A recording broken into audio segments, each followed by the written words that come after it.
2082 साल भदौ 18 गतेका दिन 24 मध्य लोकमार्ग एकलेवरदेखि राजीवीरसम्मको सडक खण्डमा आरुबोटे राजीवीर र डाँडोलबाट संयुक्त मर्मत समार गरिएको थियो। यस कच्ची सडक मर्मत समार गर्नलाई 24 गाउँपालिकाबाट जेसीबी सहयोग प्राप्त भएको थियो। साथै 3 वटा ट्र्याक्टर प्रयोग गरिएको थियो। यस सडक मर्मत गर्न खाजा, नास्ता, खाना र डिजेल खरिद गर्न तिनै टोलबाट प्रति घर 500 रुपियाँको दरले आर्थिक सङ्कलन गरिएको थियो। यस कार्यमा डाँडोलवासीहरूको सहभागिता नामावली भने यस प्रकार रहेको छ।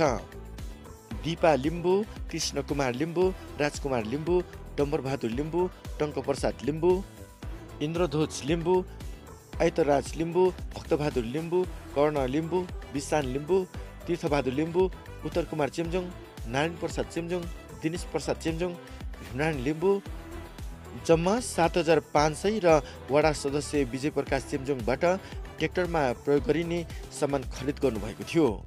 सडक मर्मत गरी लगत्तै असोज 18 गतेको भीषण पानीले बाढी पहिरो आएर 24 मध्यलोकमार्ग बगाएर कच्ची सडकमा सवारी चल्न मात्रै बन्द भएन, आरुबोटेका जनताहरू, वडा कार्यालय, स्वास्थ्य चौकी र विद्यार्थीहरू दैनिक रूपमा विद्यालय आउन जानलाई समेत सडक बगाएर कठिन भएको छ।